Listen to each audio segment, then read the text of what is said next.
Hi friends, welcome back to my channel. আজ আমি আপনাদের জন্য চাল পটল রেসিপি নিয়ে এসেছি। নিরামিষ দিনে এই চাল পটল কিন্তু আপনারা ট্রাই করতে পারেন।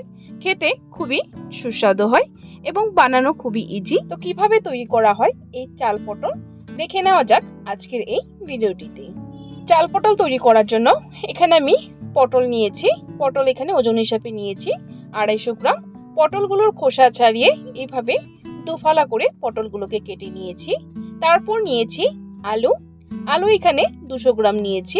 আলুগুলোকে খোসা ছাড়িয়ে দুফালা করে কেটে নিয়েছি, কারণ আলুগুলো ছোট ছোট ছিল। আর নিয়েছি এখানে গোবিন্দভোগ চাল। এই রেসিপিতে কিন্তু গোবিন্দভোগ চালেরই ইউজ করা হয়। গোবিন্দভোগ চাল নিয়েছি এখানে প্রায় 50 গ্রামের মতো। চলুন বন্ধুরা, রান্নাটা শুরু করা যাক। গ্যাসের ফ্লেমটা জ্বালিয়ে এখানে আমি একটা কড়াই বসিয়ে দিয়েছি। কড়াইটা গরম হয়ে গেলে এর মধ্যে দিয়ে দিব সরষের তেল। রান্নাটা আমি সরষের তেল দিয়ে করছি, আপনারা চাইলে সাদা তেল দিয়েও করতে পারেন। তেলটাকে ভালো করে গরম করে নেব। তেলটা আমার গরম হয়ে গেছে। এখন এর মধ্যে কেটে রাখা আলু এবং পটলগুলো দিয়ে দিব। আলু পটলগুলোকে আগে ফ্রাই করে নেব। সামান্য নুন দিয়ে দিলাম আর দিয়ে দিলাম হলুদ গুঁড়ো। এখন ভালো করে নেড়ে চেড়ে আলু পটলগুলোকে ফ্রাই করে নিতে হবে। তো দেখুন বন্ধুরা, আলুগুলো ফ্রাই করে নেওয়া হয়ে গেছে। আলু এবং পটল এভাবে লালচে করে ভেজে নেবেন। আলু আর পটলগুলোকে একটা আলাদা পাত্রে নামিয়ে নেব।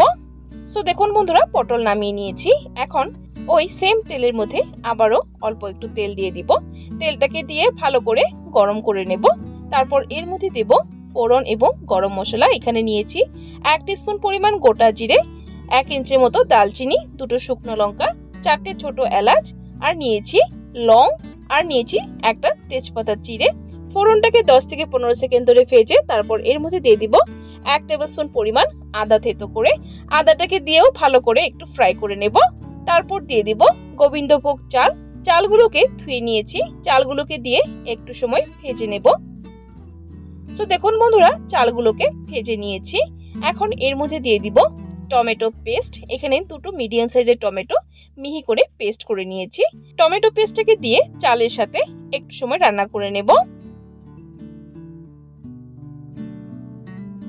তো দেখুন বন্ধুরা, চালের সাথে টমেটো পেস্টটাকে একটু সময় রান্না করে নিয়েছি।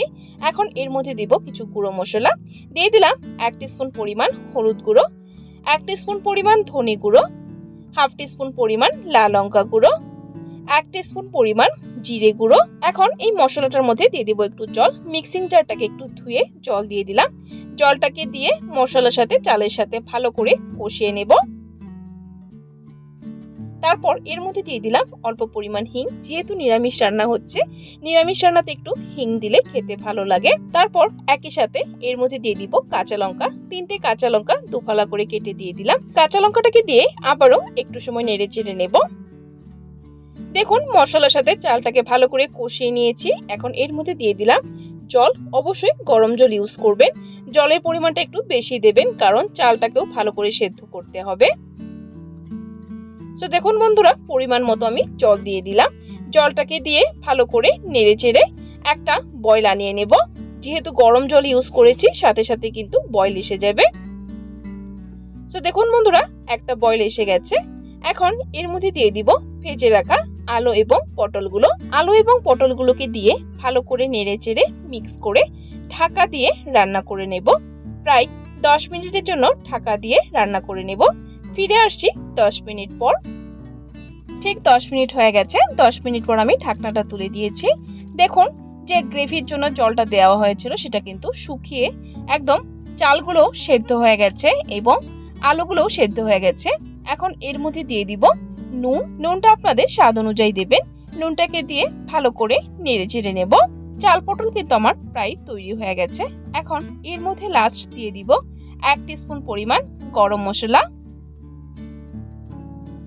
গরম মশলাটাকে দিয়ে ভালো করে নেড়ে চেড়ে গ্যাসের ফ্লেমটা বন্ধ করে দেব। তৈরি হয়ে গেছে আমার চাল পটল। এই চাল পটল কিন্তু ভাতের সাথেও সার্ভ করতে পারেন বা শুধু শুধু খেতেও কিন্তু ভালো লাগে। পটলের এই একটু অন্য ধরনের রেসিপিটি অবশ্যই ট্রাই করতে পারেন। খেতে কিন্তু দুর্দান্ত লাগে। ট্রাই করে রেসিপিটি কেমন লেগেছে কমেন্ট করে অবশ্যই জানাবেন। আর যদি রেসিপিটি ভালো লেগে থাকে তাহলে কিন্তু একটা লাইক দিতে ভুলবেন না। আরও এরকম রেসিপির আপডেট পাওয়ার জন্য চ্যানেলটাকে সাবস্ক্রাইব করে দেবেন। সাবস্ক্রাইব করে পাশে থাকা বেল আইকনটা ক্লিক করে অল করে দেবেন। তাহলে আমার চ্যানেলে যখনই কোনো নতুন রেসিপি আসবে নোটিফিকেশন আপনাদের কাছে পৌঁছে যাবে। রেসিপিটি সম্পূর্ণ দেখার জন্য অসংখ্য ধন্যবাদ।